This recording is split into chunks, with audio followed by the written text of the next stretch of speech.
சில நேரம் நம்ம வாழ்க்கையில சத்தமா இல்ல, அமைதியா தான் முருகன் பேசுவாரு. நீங்க தனியா இருக்கீங்கன்னு நினைக்கிறீங்களா? அப்போ இந்த குரல் உங்களுக்காகத்தான். வேல் கையில இல்லாத நேரத்துல கூட முருகன் நம்ம மனச பிடிச்சு நடத்துவார். நம்ம அழுகைய யாரும் பார்க்காத நேரத்துல முருகன் மட்டும் தவற விட மாட்டார். கத்த வேண்டியதில்ல, முருகன் எல்லாம் கேட்டுட்டு தான் இருக்காரு. அந்த நாள் அவனுக்கு சாதாரண நாள் தான். ஆனா முருகனுக்கு இல்ல. இந்த கதையை கேட்கறதுக்கு முன்னாடி ஒரு நிமிஷம் அமைதியா இருங்க. ஏன்னா இது சத்தமா சொல்ல வேண்டிய கதை இல்லை, உள்ளுக்குள்ள உணர வேண்டிய கதை. சில பேருக்கு தோணும், நம்ம வாழ்க்கையில எதுவுமே சரியா நடக்கலைன்னு. முயற்சி பண்றோம், ஆனா வழி தெரியல. அந்த நேரத்துல தான் முருகன் பேச ஆரம்பிப்பார். குரலால இல்ல, சம்பவங்களால. நம்ம கண்ணுக்கு ஆக்சிடென்ட் மாதிரி தெரிகிற விஷயம் அவருக்கு அரேஞ்ச்மெண்ட். நம்ம தோல்வி மாதிரி நினைக்கிற விஷயம் அவருக்கு டேர்னிங் பாயிண்ட். இந்த கதையில் அதிசயம் இல்லை, ஆனால் அமைதி இருக்குது. மந்திரம் இல்லை, ஆனால் நம்பிக்கை இருக்குது. ஏன்னா இது முருகன் நம்ம வாழ்க்கையில் அமைதியாக வேலை பண்ணுற கதை. வேல்வேல் முருகா, வெற்றிவேல் முருகா. இந்த கதை ரொம்ப பெரிய விஷயம் இல்லை, நம்ம வாழ்க்கை மாதிரியே ஒரு சாதாரண கதை தான். எல்லாமே இருக்குது, ஆனால் எதுவுமே சரியாக நடக்காத மாதிரி தோன்ற ஒரு நிலை. முயற்சி பண்ணுறோம், ஆனால் ஒவ்வொரு தடவையும் ஒரு ஸ்டெப் பின்னாடி போகிற மாதிரி தான் இருக்குது. அப்போ தான் நமக்கு தோணும், நம்ம மேலே யாரும் கவனம் இல்லையோ அப்படின்னு. ஆனால் உண்மை என்னன்னா, அந்த நேரத்தில் தான் முருகன் ரொம்ப கவனமாக பார்த்துட்டு இருப்பார்.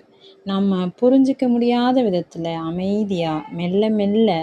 இந்த கதையில் முருகன் நேரடியாக வரமாட்டார், ஆனால் ஒவ்வொரு இடத்துல அவரோட கை இருக்கும். இதெல்லாம் புரிகிறது கடைசியில் தான். அதுக்கப்புறம் நம்ம சொல்வோம், அப்போது அதெல்லாம் இதுக்குத்தான் நடந்துச்சா அப்படின்னு. இந்த கதை அப்படித்தான் ஆரம்பிக்குது. எல்லாமே இருக்குது, ஆனால் எதுவுமே சரியாக நடக்காத மாதிரி தோன்ற ஒரு காலம். முயற்சி பண்ணுறான், மனம் முழுக்க நம்பிக்கையோடு தான்.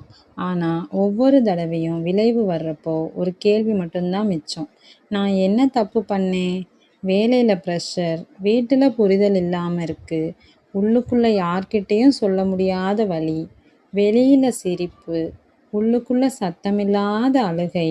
அந்த நேரத்தில் தான் மனசுக்குள்ளே ஒரு எண்ணம் வருது, எல்லாத்தையும் விட்டுறலாமா?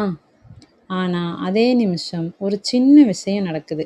ஒரு வார்த்தை, ஒரு மனிதன், ஒரு நினைவு. எங்கிருந்தோ வேல்வேல் முருகா அப்படின்னு மனசுக்குள்ளே ஒலிக்குது. அவன் கவனிக்கல, ஆனால் முருகன் கவனிச்சார்.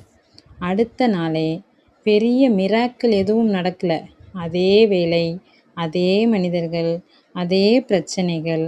ஆனால் அவன் மனசு மட்டும் சற்று மாற ஆரம்பிச்சது. கோபம் வர வேண்டிய இடத்துல அமைதி வந்தது. பதற்றம் வர வேண்டிய நேரத்தில் ஒரு நிமிஷம் தைரியம் வந்தது. அவன் புரிஞ்சிக்கல இது எப்படின்னு. ஆனால் முருகன் மெல்ல மெல்ல அவனை மாற்றிட்டு இருந்தார். தோல்வி மாதிரி தெரிஞ்சது பாதுகாப்பாக மாறுச்சு. தாமதம் மாதிரி தோணியது தயாரிப்பு ஆகுச்சு. அவனுக்கு கிடைக்காத கதவுகள் அவனை காப்பாற்றதான் மூடப்பட்டிருக்கு அப்படின்னு அவனுக்கு அப்போ தெரியல. நேரம் போச்சு. ஒரு நாள் அவன் பின்னாடி திரும்பி பார்த்தப்போ அப்போ புரிஞ்சுது, அன்று நான் நினைச்சது தோல்வி இல்லை, அது வழி மாறல்.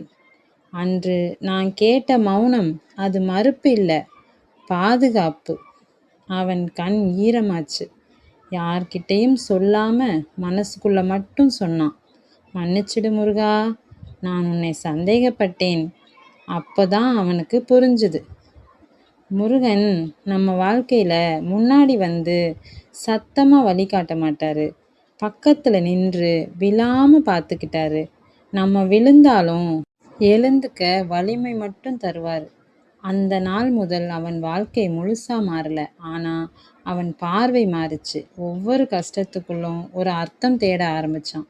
ஒவ்வொரு தாமதத்தில் ஒரு தயை இருக்குது அப்படின்னு நம்ப ஆரம்பித்தான். இப்போது அவன் சொல்கிற ஒரே ஒரு விஷயம் என்னன்னா, முருகன் எல்லாத்தையும் நம்ம விருப்பப்படி தரமாட்டார். ஆனா, நமக்கு எது நல்லா இருக்குமோ அப்படியே தான் தருவார். வேல்வேல் முருகா, வெற்றிவேல் முருகா, வீரவேல் முருகா. அதுக்கப்புறம் அவன் வாழ்க்கை திடீர்னு மாறல. ஆனா, அவன் நம்பிக்கை மட்டும் மாறுச்சு. எல்லாம் சரியா நடக்கலனாலும், எதுவும் வீணா நடக்கலன்னு அவன் புரிஞ்சுக்கிட்டான்.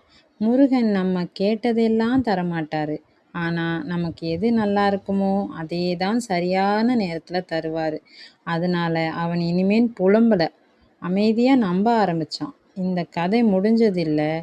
இது நம்ம எல்லோரோட வாழ்க்கையிலயும் தொடர்ந்துக்கிட்டே தான் இருக்கு. வேல்வேல் முருகா, வெற்றிவேல் முருகா, வீரவேல் முருகா.